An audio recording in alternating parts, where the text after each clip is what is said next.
یقیناً یہاں ایک مختصر تقریباً 3 منٹ کی کہانی ہے جو نیک امال کے موضوع پر مبنی ہے۔ نیکی کا بدلہ۔ ایک بار کا ذکر ہے، ایک چھوٹے سے گاؤں میں ایک غریب درزی رہتا تھا جس کا نام احمد تھا۔ احمد بہت ایماندار اور نیک دل انسان تھا۔ وہ ہمیشہ دوسروں کی مدد کرتا چاہے اس کے پاس خود کچھ نہ ہوتا۔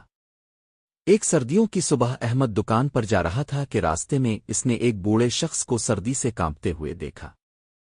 اس کے کپڑے پھٹے پرانے تھے۔ احمد فوراً رکا، اپنی چادر آتار اور اس بزرگ کے کندھوں پر ڈال دی۔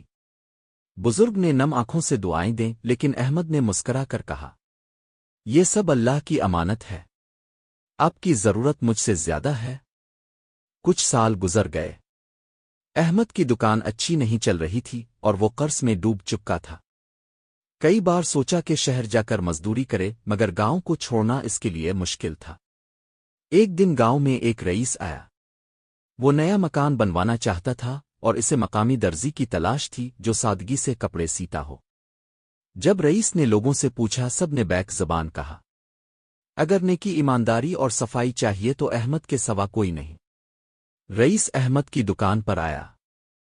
احمد نے ادب سے سلام کیا اور رئیس کی بات غور سے سنی۔ رئیس نے جب اپنا چہرہ احمد کے سامنے کھولا تو احمد حیران رہ گیا۔ وہی بزرگ جنہیں وہ سالوں پہلے چادر دی تھی۔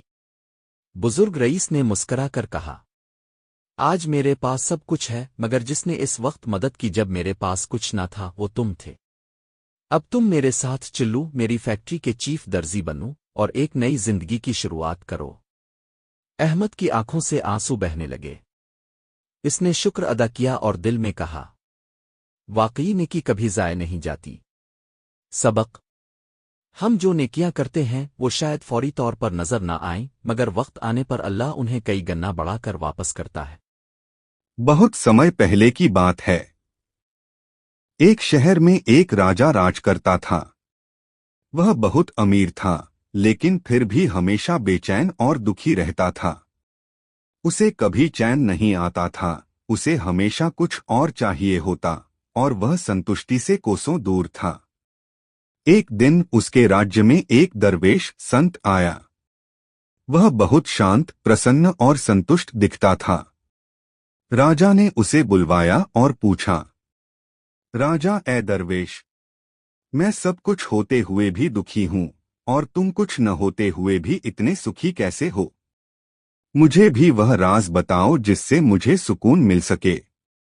درویش مسکرایا اور بولا، اے بادشاہ، تو نے کبھی ٹھہر کر خود کو نہیں دیکھا۔ تو دوڑتا رہا، کبھی دولت کے پیچھے، کبھی طاقت کے پیچھے، پر اصلی سکھ دوڑ میں نہیں، ٹھہراو میں ہے۔ راجا چونکا، تو میں کیا کروں؟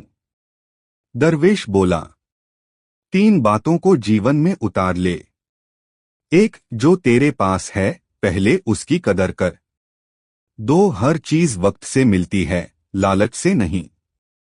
3، اور سب سے ضروری، تو دوسروں کے دکھ کو سمجھے گا، تبھی تجھے اپنے دکھ چھوٹے لگنے لگیں گے۔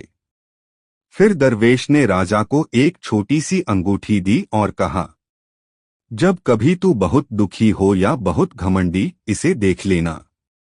راجا نے دیکھا، انگوٹھی پر لکھا تھا، یہ وقت بھی گزر جائے گا۔ راجا کی آنکھیں نم ہو گئیں۔ اسے سمجھ آ گیا کہ سکھ دکھ سب کھشنک ہیں، اور سچا سکھ سنتوش اور سیوا میں ہے۔ سیکھ: درویش کی نصیحت ہمیں یہ سکھاتی ہے کہ اصلی سکھ باہر نہیں، بھیتر ہے۔ جب ہم سنتوش، صبر اور دوسروں کی سیوا کو اپناتے ہیں، تب ہی جیون میں سچا سکھ آتا ہے۔ یقیناً یہ ایک دلچسپ اور سبق آموز کہانی ہے جو تقریباً 3 منٹ میں سنائی جا سکتی ہے۔ عنوان: درویش اور شیر۔ ایک بار کا ذکر ہے کہ ایک درویش جنگل میں اللہ کی عبادت میں مشغول تھا۔ وہ دنیا کی خواہشات سے بے نیاز، جنگل میں ایک درخت کے نیچے بیٹھا دن رات ذکر الہی کرتا رہتا تھا۔ ایک دن ایک بھوکا اور زخمی شیر وہاں سے گزرا۔ شیر اتنا کمزور ہو چکا تھا کہ شکار کے قابل بھی نہ رہا۔ درویش نے شیر کو دیکھا اور اسے ترس آیا۔ وہ روزانہ اپنا تھوڑا بہت کھانا شیر کے لیے رکھ دیتا اور خود کم کھاتا۔ کچھ ہی دنوں میں شیر کی حالت بہتر ہونے لگی۔ درویش نے سوچا، اگر میں شیر کی طرح صرف اللہ پر توکل کر کے بیٹھا رہوں تو مجھے بھی روزی مل جائے گی جیسے اسے ملی۔ چنانچہ اس نے عبادت چھوڑ دی اور بیٹھ کر اللہ سے دعا کرنے لگا کہ میرے لیے بھی کسی کو بھیج دے جو میری خدمت کرے جیسا کہ میرے لیے شیر آیا تھا۔ دن گزرتے گئے مگر کوئی نہ آیا۔ درویش بھوکا رہنے لگا، کمزور ہوتا گیا۔ تب ایک بزرگ راہگیر وہاں سے گزرے اور درویش کی حالت دیکھ کر پوچھا، بیٹا یہ کیا حال بنا رکھا ہے؟ درویش نے شیر کی کہانی سنائی۔ بزرگ مسکرائے اور کہنے لگے، بیٹا تمہیں شیر جیسا بننے کی کوشش نہیں کرنی چاہیے تھی بلکہ اس درویش کی طرح جو شیر کی مدد کر رہا تھا۔ اللہ نے تمہیں دینے والا بنایا ہے، لینے والا نہیں۔ درویش کو اپنی غلطی کا احساس ہوا۔ اس نے دوبارہ عبادت شروع کی اور جہاں جسے مدد کی ضرورت ہوتی اس کی مدد کرتا۔ سبق: اللہ پر توکل ضرور رکھو لیکن ہمیشہ دینے والے بنو، لینے والے نہیں۔ دنیا میں نیکی بانٹو، اللہ تمہیں خود عطا کرے گا۔ یقیناً یہاں ایک مختصر، تقریباً 3 منٹ کی کہانی ہے جو علم کی اہمیت کو اجاگر کرتی ہے۔ عنوان: چراغن علم۔ ایک مرتبہ کا ذکر ہے، ایک گاؤں میں 2 دوست رہتے تھے، سلیم اور کریم۔ دونوں بچپن سے ساتھ کھیلتے کھاتے اور وقت گزارتے تھے، لیکن ایک چیز میں فرق تھا۔ سلیم پڑھائی سے بہت محبت کرتا تھا جبکہ کریم کہتا تھا، کتابیں پیٹ نہیں بیرت، محنت مزدوری ہی سب کچھ ہے۔